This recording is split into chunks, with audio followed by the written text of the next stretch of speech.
the end of days. The first sign shall appear in the heavens. Justice shall fall upon the world of men.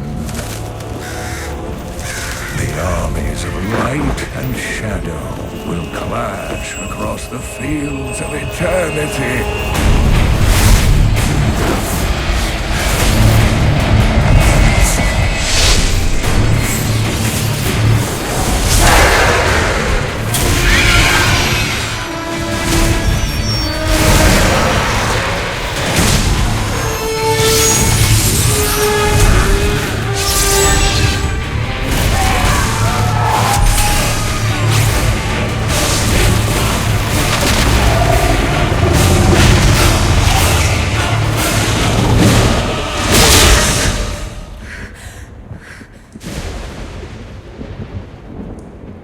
Leah, are you all right, my girl? It was nothing, Uncle.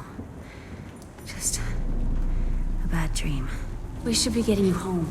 But there's still work to be done. If these translations are correct, the powers of hell could already be on the move. The world must be told of the coming darkness.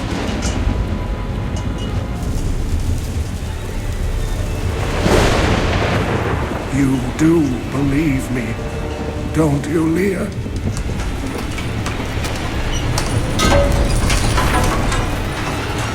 It has begun.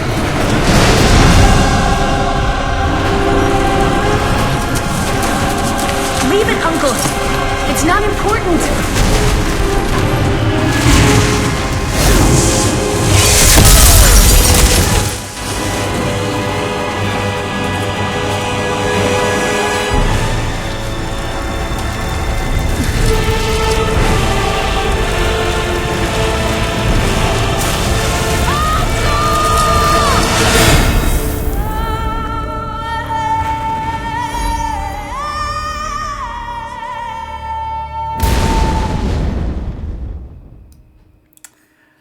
So, I think it goes without saying that the cinematics from Blizzard have just always been incredible high quality.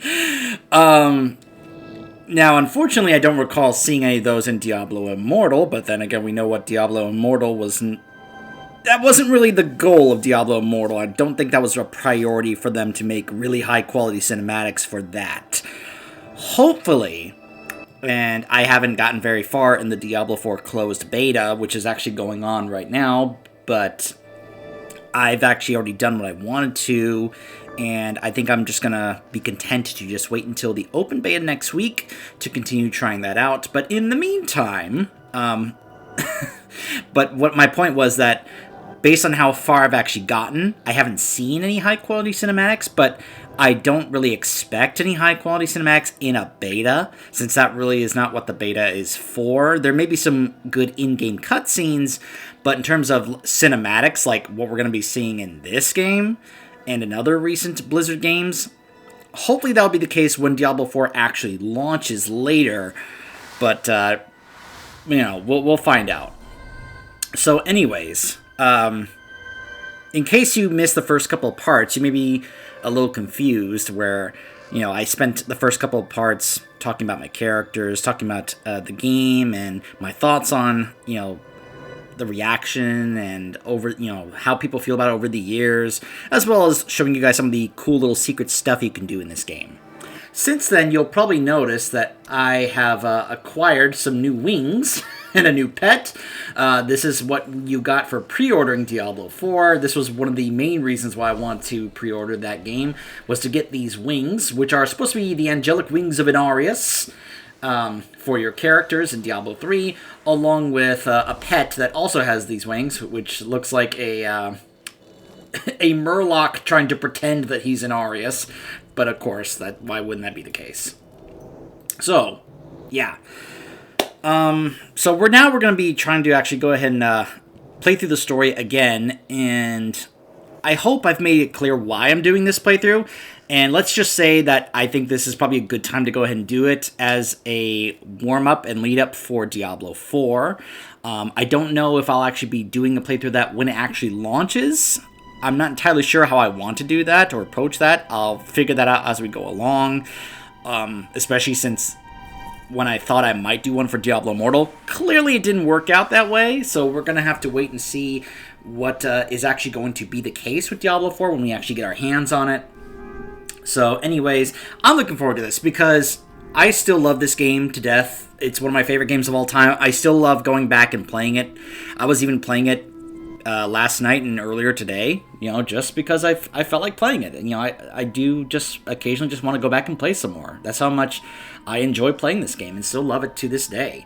I even also go ahead and mess around with a modded version of Diablo 2 Resurrected since I've gotten more into that and more mods have been coming out for that. Some very crazy mods, and they have a full mod manager for it. So let's just say if I was to show you guys Diablo 2 Resurrected again, it would not be the legit way like I did before in that playthrough. That was me to kind of go ahead and experiencing that way. But now that I've gotten mods, I'm like, yeah, I'm not sure if I will. Though it's getting a little crazy now offhand, some of the other mods in terms of like the loot drops and such. But, it's a work in progress for me on my side. So before we actually get into the story, which, as I said before, we're going to be playing on Li-Ming over here, and I'll talk more about why I feel this is a good combination for the story. Before that, let's go ahead and this is one of my favorite things about this game, being able to see and listen to the different perspectives of the story from the different characters that we play throughout this game, whether it's the Demon Hunter, the Barbarian, the Wizard, the Witch Doctor, the Monk, the Crusader, or the Necromancer. So I know that there are canon choices for certain characters. I'm even to this moment, I'm still arguing with myself about that because while I do like the canon choices, I also, in my personal opinion, I like each of the female voice actors and versions of these characters we play. I think they do an excellent job. And based on my current experience with the beta, well, let me put it this way. The character that I played first and leveled to 20 in the closed beta for Diablo 4 was a male sorcerer, which was kind of fun in terms of the gameplay, but in my opinion, the male voice actor sounded like he was bored out of his mind, as if he was just bored that he had to be there to do his job, and he was just like had his face resting on in the palm of his hand, having to read the lines off the paper. That's how he came across to me.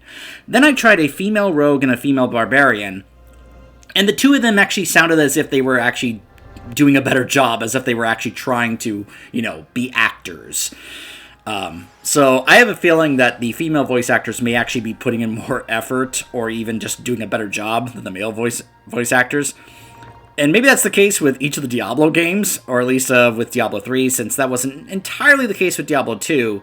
For those of you who may not know, they actually wanted to do both male and female versions of those characters in Diablo 2, but they ran out of time. They just didn't have the time to really get that going, which is why they wanted to make a priority of that happening here in Diablo 3. And in my opinion, it was excellent, because even though I also do like some of the male voice actors, it becomes kind of a preference thing, and, well, let's just say other certain voice actresses stand out from the others. There's a reason we're playing Li-Ming instead of the male, even though the male wizard does a good job. The female wizard is someone you have probably heard on more than one occasion, and is going to stand out to you, probably more so than some others. And that's going to be the case for some of the other classes here, like the female demon hunter, or as we more commonly know her as, Vala. Hey everyone. So, it turns out there was some kind of strange issue. I don't know how this happened, but somehow the files, or the file that has cutscenes unlocked, that somehow got changed. I don't know why it did that or how, but fortunately there was a solution online, because apparently other people have had this issue. It was mainly an issue of going to the documents file and simply opening the text document and changing some number variables to basically unlock all the cinematics and cutscenes.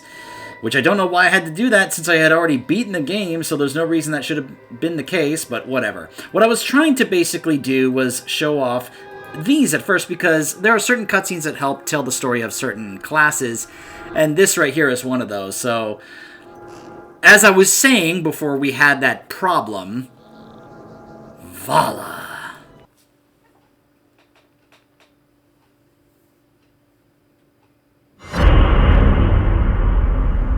My family was butchered by Hellspawn. To witness such a thing is enough to leave your mind in ruins. The madness killed my sister and left me frightened and alone. Until I was rescued by survivors who had joined together to rid the world of the creatures of hell. They saw in me the strength to resist the demons, and they forged me into a weapon. Now I am ready.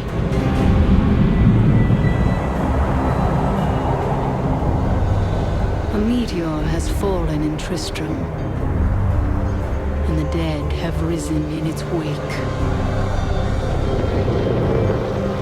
I will send them back to their graves. Once I was hunted. Now, I am the hunter.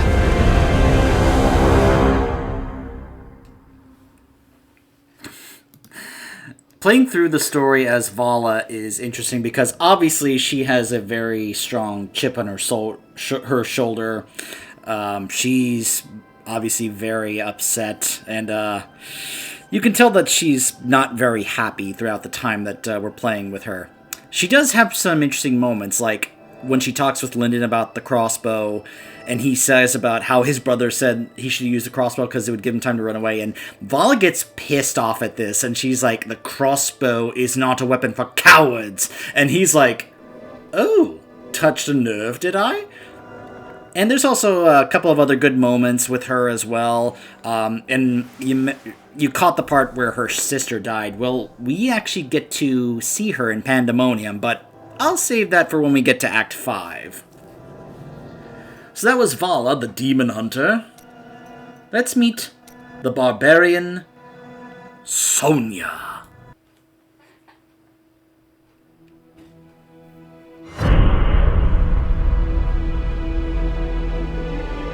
I tire of the empty battles I once craved.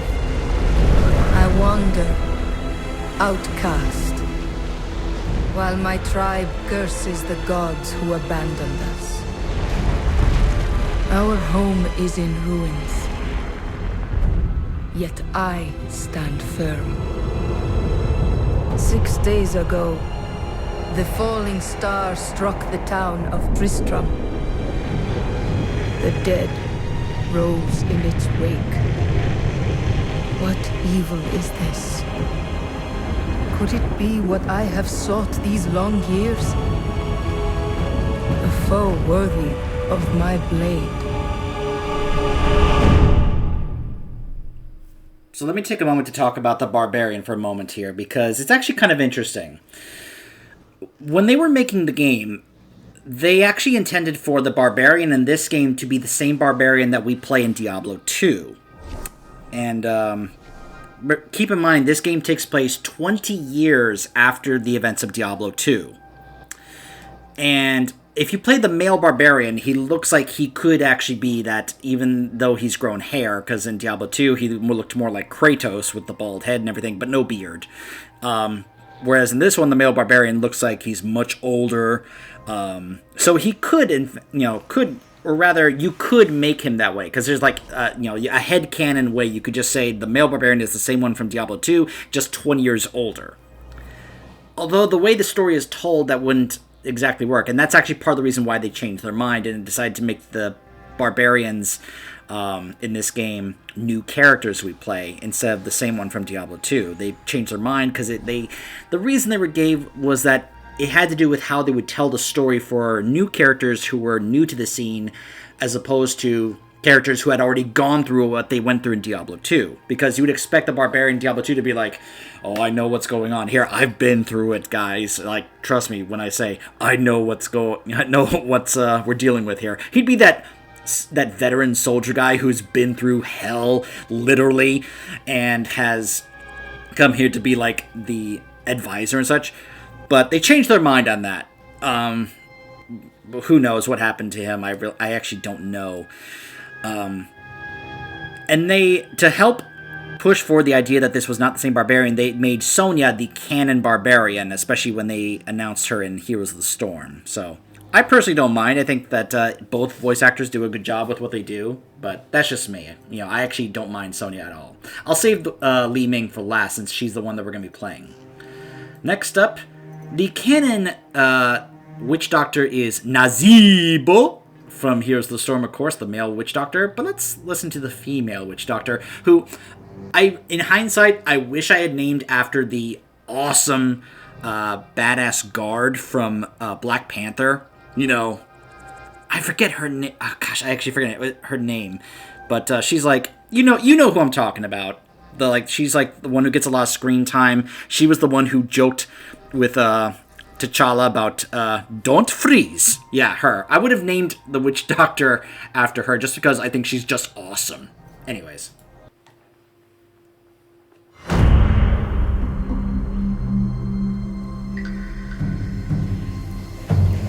I wander to places beyond imaginings. Far from the jungles of my youth. My knowledge has grown vast. The people, they think me banished, shunned to the end of my days. They say I defy the spirits, but I say no. I follow them. The spirits show me alone that the sky fire is where the end begins. They say this must not be. I live to serve the spirits, so I go. There is none but me to answer the call.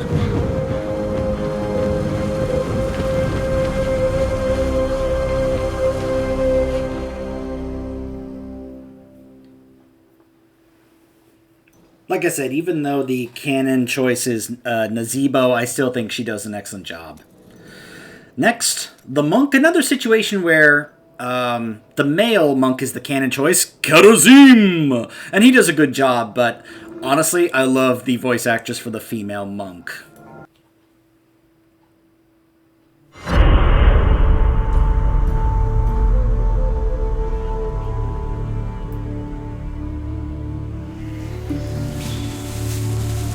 The gods are in all things.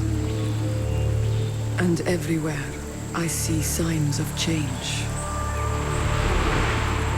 The wind bears an unnatural chill. And my people grow uneasy. Now, fire burns the sky and scorches the vault of the heavens. I must carry out the will of the patriarchs. When they need to see, I am their eyes. Where they wish to strike, I am their fist.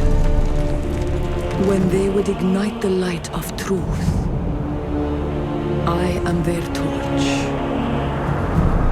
They have sent me to where the heavenly fire has fallen. My mind is clear.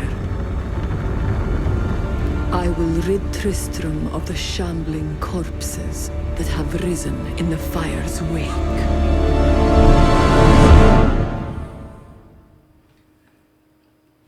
Again, it's another case where both voice actors do an excellent job, and there's nothing wrong with playing with Karazim, the male monk, as since he's the canon choice. But I think the female monk does an excellent job. Keep in mind, I've played through the entire campaign as each of the classes, specifically the female ones. I think they each did an excellent job. Next, the canon choice for the Crusader, the female Crusader, Johanna.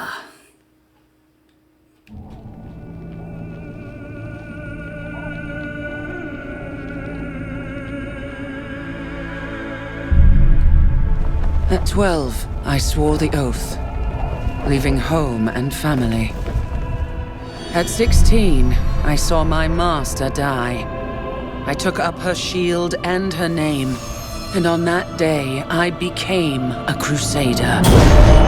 Armored by faith, driven by duty, bound to kill the enemies of Zakarum.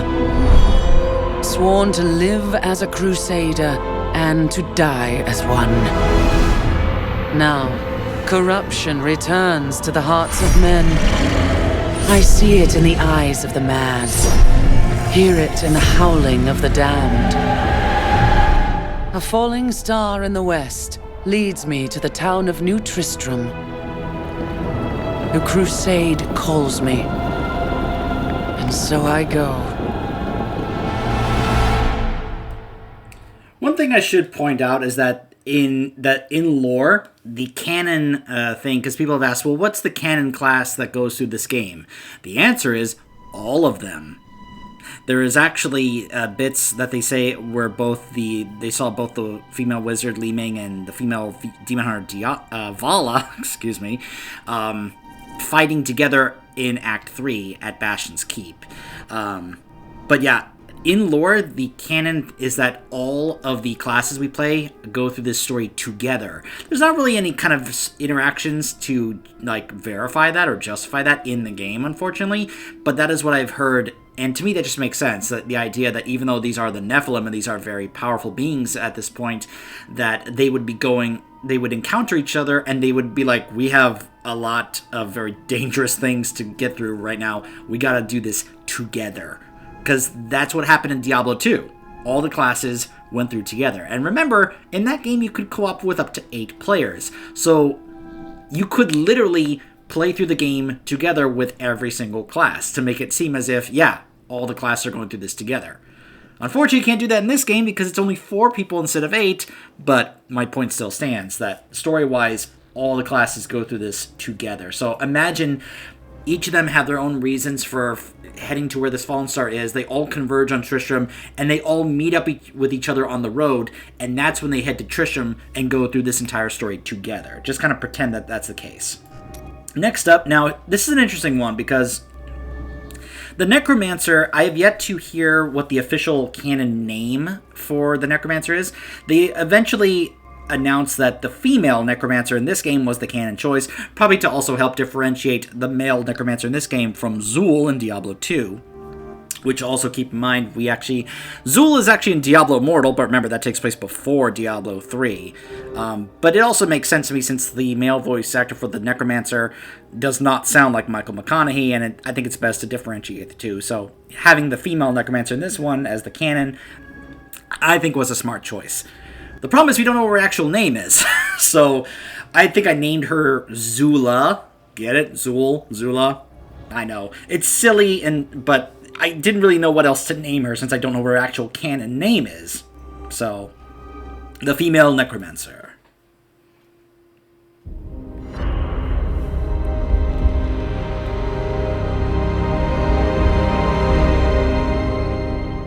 All that grows must also wither and die. What dies and rots will then nourish the living. This is the great cycle of being, and we, the priests of Rathma, use our dark art to protect it. Though most do not understand us, we go where we are needed. My master has learned that a star fell in the west, drawing the dead from their graves. He commands me to journey to Tristram and return them to their rest. For if the cycle is not upheld, it would mean the end of all things. One of the things I like about the female necromancer voice actress, compared to the male, because I've seen somebody else play through this as a male while I play through as a female, is that she brings a decent amount of sarcasm and wittiness to her character. The male necromancer is very, very serious throughout the entire time, but she has a bit of fun with her character, and that's what I appreciate. I appreciate when voice actors have fun with their characters. And then, last but not least, the character we are going to be playing through the story, my favorite amongst the characters that we can play in this game, the female wizard, voiced by the one and only legendary voice actress, Grey Delisle Griffin Li-Ming.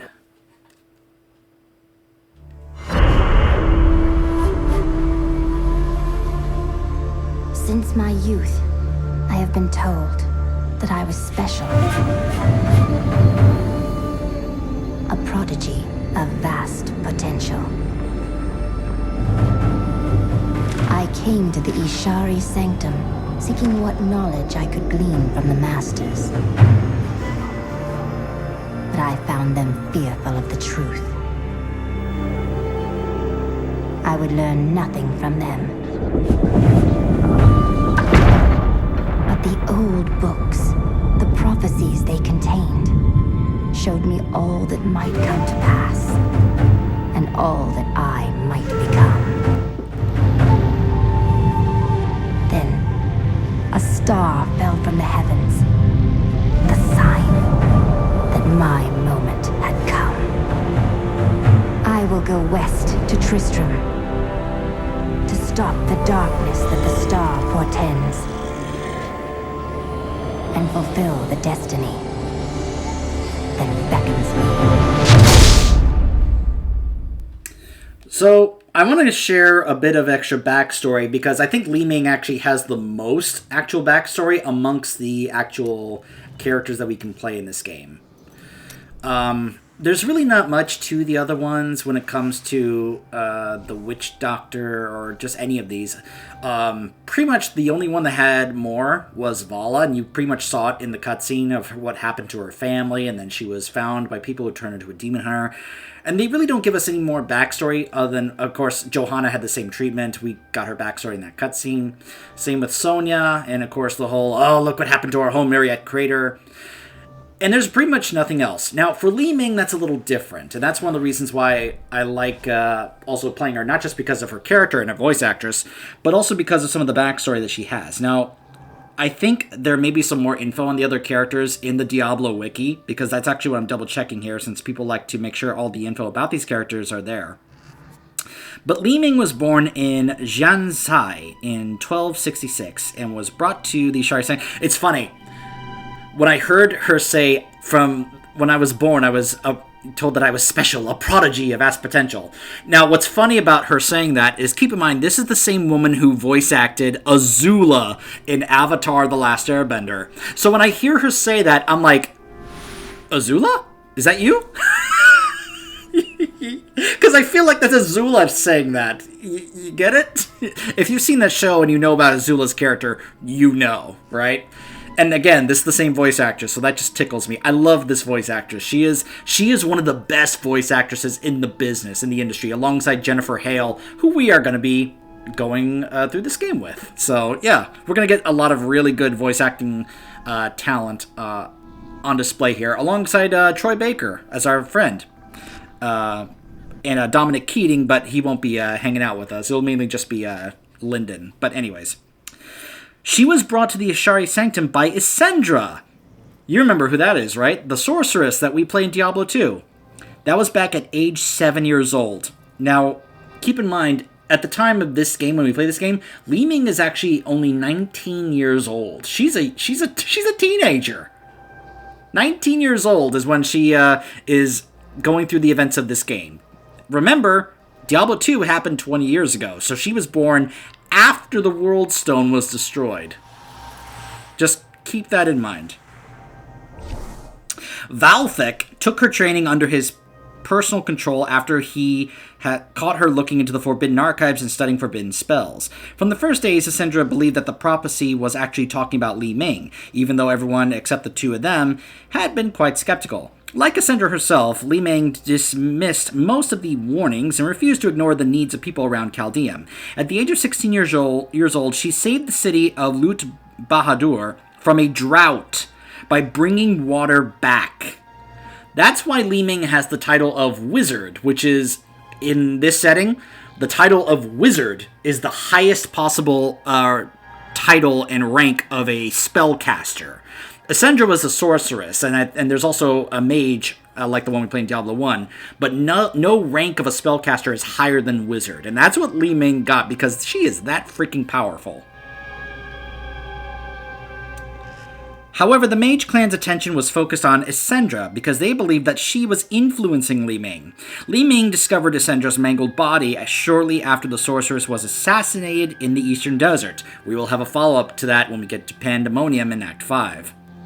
Questioning Valthek, she concluded that Cassandra died unnaturally and eventually confronted him about this. Even though he tried to stop Li-Ming, she left the Sanctum after besting him in combat with relative ease due to the secrets that she uncovered. That's the thing. Valthek was supposed to be like the head of the Sanctum. Like, if you're the headmaster of this Sanctum of spellcasters, imagine Valthek is supposed to be like Dumbledore. And Li-Ming absolutely freaking destroyed him with ease. It was that easy for her because she was that powerful. He was supposed to be pretty powerful too, and she walked through him like it was nothing. After Sandra's death, Li-Ming, now age 20, okay, so I guess she's actually 20 years old, not 19, ventured to New Tristram pursuing a sighting of a fallen star. Valthek dispatched an assassin to eliminate her despite his misgivings. As she left, Li-Ming sensed these strange things were afoot in Chaldeum, and I imagine that assassin was just immediately destroyed by Li-Ming. So, yeah, that is Li-Ming's backstory. Yeah, so anyways. What do you say we actually now start the game proper?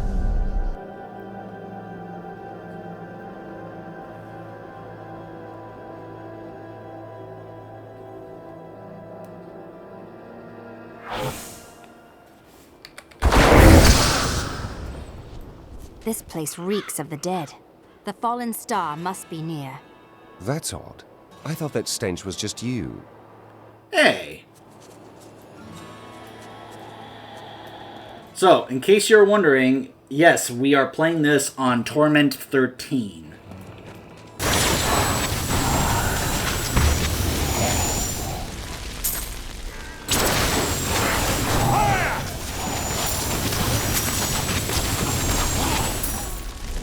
Yeah, you're probably going, man, those things are taking a long time to die. Yep. It's okay, that's what Meteor's for.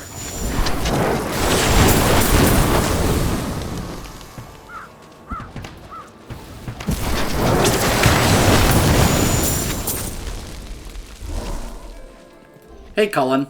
Prophecy sent me in search of the star that fell on this land. It fell on the old cathedral. There was only one survivor, Leah. You should speak with her. Captain Rumford, more dead are coming. We can't open the gates until we drive them back. They keep coming. I'll go over the changes I've made recently to my build in just a bit. I've never seen anyone fight like that before. Guards, open the gates. You'll find Leah at the Slaughtered Calf Inn. Gosh, I love having these wings. I was always upset that I missed out on the Tyrael and Imperius wings from back in the day. And when they said you can get the Inarius wings, I was like, that was immediately my motivation to, to pre-order this. And so I have arrived in New Tristram, barely 2 decades old. It was originally created as a resting point for adventurers seeking to pillage the ruins of Old Tristram and the cathedral beyond. If the tower ever knew safety, those days ended when the falling star struck the cathedral. Necromantic magic now tinges the air, pulling the dead from their graves. It's good that I'm here, or New Tristram might have shared the fate of its predecessor. Keep in mind, these journal entries here are different for each of the characters that we do play in this game. I will also try to see if I can actually remember the journal entries that we would play as we're going through this game. This is one of the things that's bad about playing through this game as a repeat as opposed to starting a new character, is that you miss out on a lot of the lore entries, and I'll try my best to actually remember which ones to play for you guys to add more to the story and the lore, but I may forget some. Sorry ahead of time, so... The dead have been a bane on our existence since that cursed fire fell. We have to burn them, just to make sure they don't rise from the grave. Yep. I came here to study the fall of Old Tristram. This is closer to the town's history than I want to be.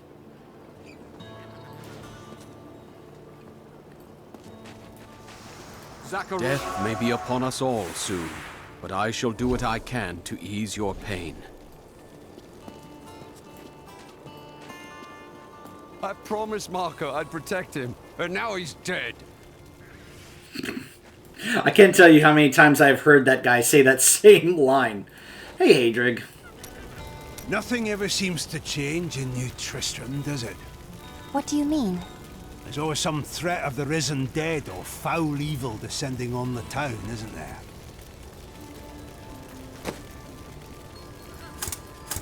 Just double checking. I don't think I actually need to repair because I think I have the thing that prevents my stuff from having to be repaired. By the way, Cormac and Essendra, or not Essendra, Irena are both here because, of course, they'll just be here for you to choose what follower you want for each one. Like I said, I'll go over the some of the stuff that I've got set up right now in a moment. Help our mayor fix his wagon. My brother died defending this town, while that bloated coward tried to run away. Can you move this thing? I need to get by. How dare you speak to me like that? I am the mayor of this town. Why are you trying to leave? Are you mad? This town is doomed. Anyone with a grain of sense should be trying to get out. Will you help me or not? I am not in the habit of helping cowards. If that Murloc continues to make noises, I may have to swap him out for something else. I can always go back to my battle cruiser. Battle cruiser operational.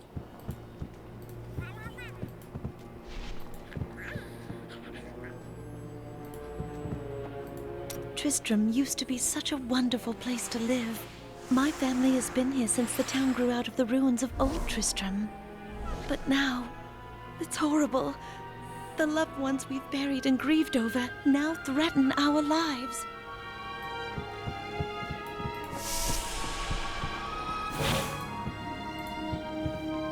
Alright, hold on. Let's see.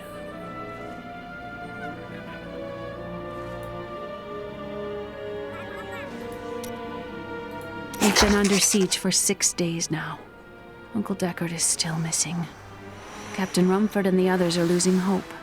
I tell them not to lose faith, but if help doesn't arrive soon... So, like I said, I'll try my best to remember to show you guys. Apparently I missed out on part 2 on this one. I'll have to try and remember to collect that. Alright, so I'm gonna... yeah, I think I'm actually gonna go ahead and... So in case you're wondering, these are the wings that I've collected over time. Let me go ahead and show off for a moment here. So I've got this one here. I've got this one as part of a promotion for Diablo 2, Primeval wings. The Illidan wings. These are Lilith's wings for Diablo 4 as well. These are the wings of the Ghost Queen. Sanguine Flight. Hatred's Grasp.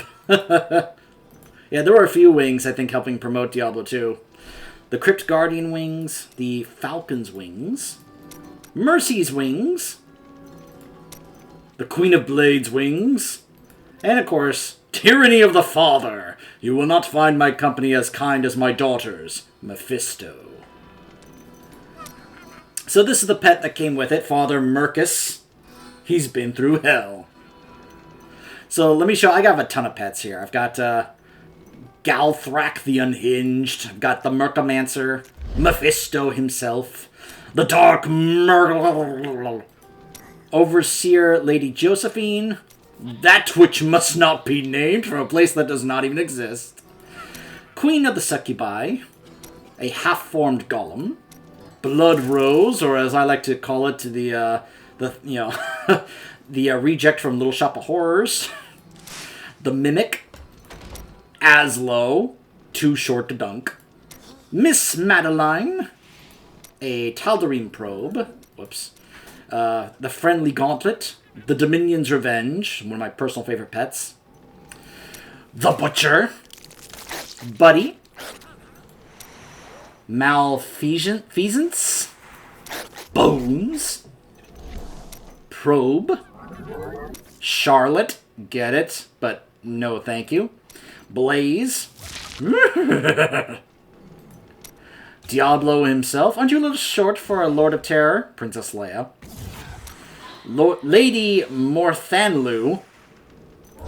Mal'Ganis. And a Royal Calf. So I think I'm going to go back to having the Dominion's Revenge here. So, there we go. It actually is a little better for him to, for collecting gold as well, since he can just simply fly around as opposed to actually having to run around. Have you come to help us? The other adventurers who came through here didn't look so deadly. I don't care what anyone says. That thing that fell from the sky was no rock. A rock doesn't cause the dead to leave their graves. Yeah, no kidding. So, before we talk to Leah here, let me go ahead and let you guys know what's been going on with my build here. So, Lyndon has basically... I've given him the one where he can't die. And just kind of selected certain things. I want, like, the Vanish is very important. And then he's basically serving as you get to carry the legendary items that have the emanates thing, where I get to benefit from all these. And this is one of those things where I benefit from it, why I don't have to repair my gear, because the items are indestructible. This is one of the changes they made in a recent patch, where you give them these and you get to benefit from all these different things here, without having to wear them yourself. And I think this is a fantastic change. Not everything here has an emanate on them. I'm going to try and see if I can make sure that's the case. But like taking fire damage restores my primary resource. Shrine effects last for 10 minutes. Whenever a gem drops, a gem of the type sucked into my own helmet also drops. Which in this case I think would be this one here. Pylon effects will last twice as long. Enemies drop gold when you hit them. Shrine and pylons will spawn an enemy champion. That's good for beating Griffs to get more of those. And each time you pick up gold, increase your golden radius, stacking up to 30 times. And then, of course, we've got the full Firebird set. This Monster Hunter here. I've swapped out the Meteor one for this one, where picking up a globe release an explosion. I also got this one here to increase the potency of my shields. And the reason for that is because of this right here. A Primal Squirt's Necklace. I wasn't too fond of Squirt's Necklace because of the whole you take 50% more damage, even though you deal 100% more damage. But that's why, to compensate for that, I decided to put in the Molten Wildebeest Gizzard, which is the one that regenerates your life. And after not taking damage, you then gain a shield for 200% of your total life per second. Which, if you're curious, my life per second at the moment is 71,000. So then just do the math on that one. And so the Meteor thing is then buffed by a couple of other things here, which is the Grand Vizier reduces the arcane power cost of Meteor by 50% and increase the damage by another 400%. And then Nilfer's Boast, which increased the damage of Meteor by 600%. And then when it hits 3 or fewer enemies, the damage is increased by 900%. So, yeah. So Meteor is doing a whole lot more damage, and then it does even more when you then take into consideration the set bonuses from the Firebird set, which of course is mainly from the 6 set bonus there of hitting an ignite enemy with a non-channeling fire spell, which is where Meteor comes in, deals ignite damage multiplied by all the combustion stacks. So, yeah. That's my current progress on this build. It's still obviously a work in progress. I can always get it stronger, but that's where I'm currently at the moment. Are you Leah? Rumford said you survived the fallen star. I did, but it blasted my uncle Deckard Cain into the depths of the old cathedral. I tried to search for him, but the dead were already rising. I came back here to rally the militia, but... Watch out! The wounded are turning!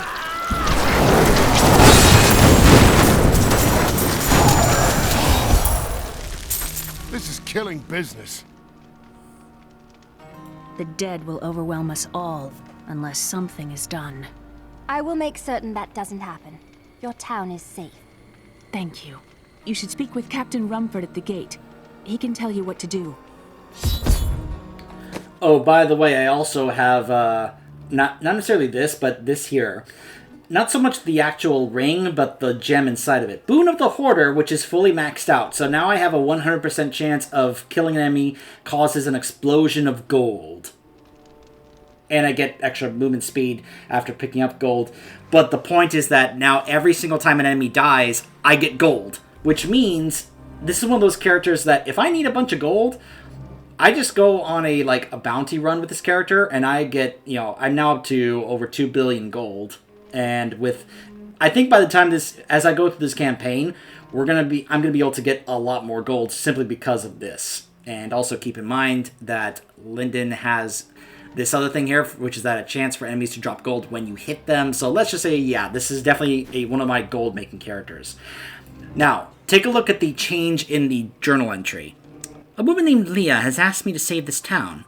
I like her. She has sent me to speak with the captain of the militia to see what I can do to help. Now, again, this will be different based on your character. Like, if you're playing the Necromancer, she'll refer to how the balance has been thrown out of sorts and needs to be fixed with what has been going on here. So they will usually make some, have their journal change based on the character that you're playing. The fact that Li-Ming is oh, I like Leah, You can already get that across in Li-Ming's personality, that she does have some confidence and some energy and some arrogance to her. This is the character that goes around and is like, oh, if only they could see me now. Like, oh, I'm so good. I astound myself. Grey Delisle Griffin it comes across to me like she had a blast playing this character. I would love to hear her talk about this if I ever had the opportunity to actually meet her. I've had the opportunity to meet the one and only Darren DePaul when I was at BlizzCon, so I would love the opportunity to actually meet her, not just talk to her about this, but also some of the other roles she's played, whether it be Catwoman, which when Kevin Conroy passed, she voiced how sad she was because she referred to him as her Batman since she was Catwoman in Arkham City and Arkham Knight. And of course, as I mentioned, she played Azula. She's done so much amazing voice acting. Gosh, I love this voice actress. She's so good and just has done so many great roles. But when we return, we will be heading back to Old Tristram. Stay tuned.